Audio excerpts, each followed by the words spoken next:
E é quando vem a Revolução Protestante, católicos vão dar a vida para reafirmar essas verdades de fé, para reafirmar tudo que os protestantes atacaram, para afirmar que Cristo fundou uma igreja, que fora dessa igreja não há salvação, que os protestantes devem voltar para essa igreja, que a Igreja Católica é a Igreja de Cristo, que não há elementos de santificação em seitas protestantes e que qualquer salvação, entre aspas, fora dos limites visíveis da Igreja, essa pessoa ela está sendo incorporada na hora da morte no corpo místico de Cristo, porque ela está nos limites invisíveis. Então ela é salva apesar do protestantismo, não por causa do protestantismo. E é óbvio que é muito mais difícil para uma pessoa dessa se salvar, porque ela não tem acesso aos sacramentos, ela não tem acesso à doutrina correta, do que dentro da Igreja Católica, dentro dos limites visíveis. Mas todas as pessoas que são salvas no mundo são salvas pelos méritos de Cristo. E mártires deram a vida para isso. Eu queria lembrar para vocês o caso da Revolução Protestante na Inglaterra. Quem foi o homem que conduziu essa revolução? Um rei ímpio, chamado Henrique VIII, que ele era casado com uma rainha católica, Catarina de Aragão, e se separar dessa rainha, o Papa não concedeu a separação porque o casamento era válido, e ao mesmo tempo queria acumular para si e para os seus os bens do clero. Então o que ele fez? Uma revolução protestante na Inglaterra. E quando ele faz essa revolução protestante na Inglaterra, ele aproveita a revolução para se separar, entre aspas, da sua esposa e casar com a protestante Ana Bolena. E aí nós vamos ver heróis da fé se opondo ao duplo sacrilégio cometido por Henrique VIII. Primeiro, querer se instituir papa através do chamado Ato de Supremacia, que era um ato assinado em 1534, no qual Henrique VIII se colocava no lugar do papa como papa na Inglaterra, como líder espiritual supremo que tem jurisdição sobre a igreja na Inglaterra. E aí, homens deram as suas vidas para irem contra isso. Por exemplo, o bispo John Fisher, que se tornou cardeal pouco tempo antes de ser executado por Henrique VIII. E o segundo grande nome, São Thomas More. Veja que se fosse hoje, o número de mártires católicos provavelmente seria zero. E por que seria zero? Porque a partir do momento que Henrique VIII fizesse o ato de supremacia e o ato de sucessão, todo mundo ia ficar na sua, tanto faz a elementos de santificação no protestantismo. O catecismo novo está dizendo isso. Para que eu vou agir? Não vai agir. Mas naquela época, homens estavam dispostos a dar as suas vidas para reafirmar as verdades de sempre, como John Fisher deu e como São Thomas More deu. E que belo foi exemplo de São Thomas More, que quando ele viu que a revolução estava avançando em passos largos, ele era o Lord Chancellor da Inglaterra. Ou seja, ele era o primeiro-ministro. Ele era o homem mais poderoso da Inglaterra depois do rei. Só que ele viu, não,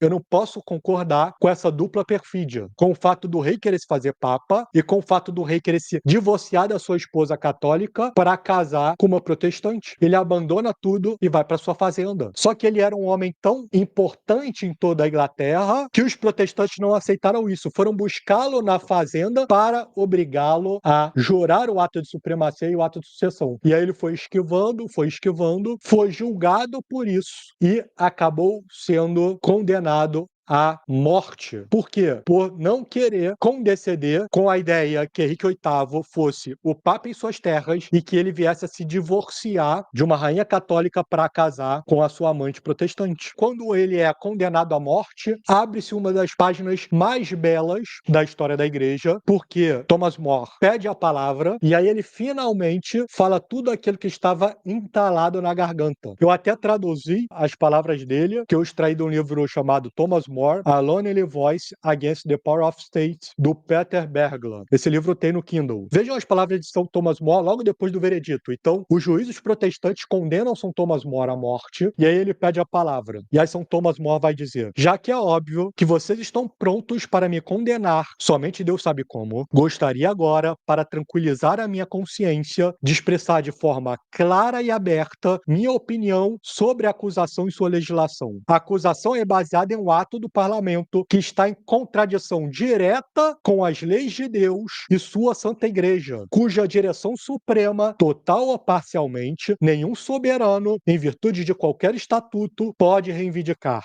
Isso pertence à Santa Sé em Roma, por um privilégio especial que o nosso próprio Salvador, enquanto esteve vivo nesse mundo, concedeu exclusivamente a São Pedro e seus sucessores, ou seja, os bispos da Santa Sé. Portanto, esta não é uma lei sob a qual um cristão pode acusar outro cristão. Então, vejam que belo. Eles dizendo, olha, eu não posso aceitar o ato de supremacia porque o próprio nosso Senhor fundou a Igreja Católica e confiou ela aos bispos de Roma. Ou seja, São Tomás More está indo para o cerne da questão. E aí questionam ele. Ah, não, mas aqui alguns bispos se uniram. Grande parte da igreja na Inglaterra apostatou com medo de perder os bens desse mundo, etc., para a seita anglicana. E aí levantam ali um outro nome que foi a favor do ato de supremacia. Vejam como São Tomás More responde. E que beleza, né? Porque ali ele já foi condenado à morte, então ele já sabe que vai morrer. E ele vai dizer, eu questionaria se não é mais certo, talvez não neste reino, mas certamente no resto da cristandade, que a maioria dos bispos eruditos e homens virtuosos tem a mesma opinião que eu sobre esta questão. E se eu tivesse que falar daqueles que morreram, estou absolutamente certo de que a maioria deles pensava exatamente da mesma forma que eu penso agora. Por essa razão, não sou obrigado, meu senhor, a ajustar minha consciência contra o Conselho Universal dos Cristãos, ao conselho apenas de um reino. Para cada um dos seus bispos, posso apresentar 100 santos bispos, e ao lado do seu conselho, o parlamento, Deus sabe o que é isso, estão os concílios que resistiram ao teste dos últimos 1000 anos. E contra este reino estão todos os outros reinos cristãos. Por essa razão, invoco a Deus, cujos olhos são os únicos que podem penetrar nas profundezas do coração humano, para ser a minha testemunha. Seja como for, vocês estão sedentos pelo meu sangue, não tanto por causa da questão da supremacia, mas porque eu não me dignifiquei a aprovar o casamento aqui do rei com a protestante Ana Bolena. Então vejam que belo. São Tomás More, para refutar o Conselho de Juízes iníquos, convoca todos os bispos da cristandade, todos os concílios da história da cristandade, todos os reis da cristandade. Convoca toda essa história belíssima que à época tinha 1500 anos em defesa da Santa Igreja Católica contra os inovadores protestantes. E por que São Tomás More defendeu o que a Santa Igreja Católica sempre ensinou? Porque defendeu que a Igreja Católica é a Igreja de Cristo, não subsiste, ele foi executado. Vejam que belíssimo. Eu trouxe aqui para vocês um vídeo da série Tudors e eu quero que vocês assistam a representação belíssima da morte de São Tomás More por defender a fé de uma forma nada ecumênica contra o protestantismo. Assistam e vejam que belíssimo é isso. Pietate tua quae sumus Domine, nostrorum salve vincula peccator, et intercedente Beata Maria Semper Virgine, nos famulos tuos, in omni sanctitate custodi. Per Christum, Dominum nostrum.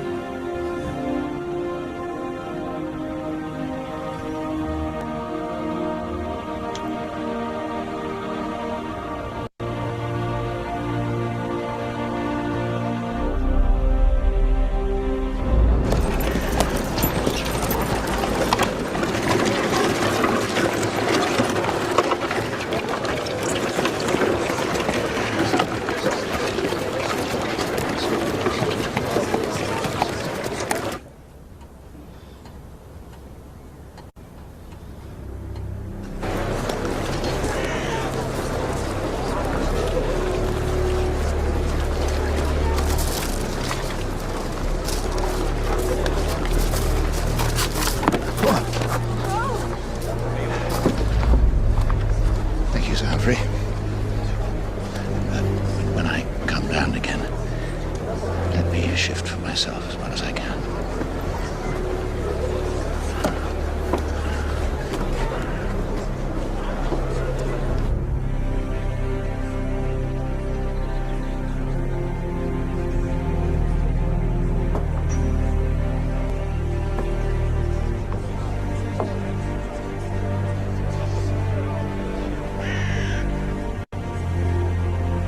I ask you to bear witness with me that I shall now suffer death in and for the faith of the Holy Catholic Church.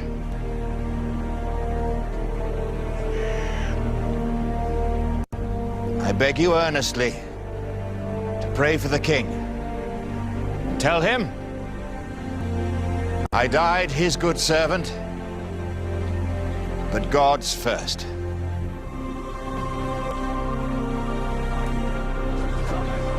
I ask for your pardon and blessing. You will give me this day a greater benefit than any mortal man can ever be able to give me. Pluck up your spirits, man.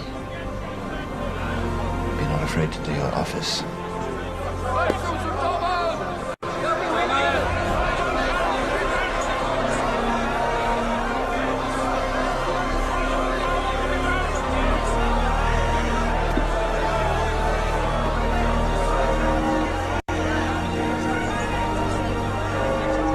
Miserere mihi Domine, secundum miseratio tuum.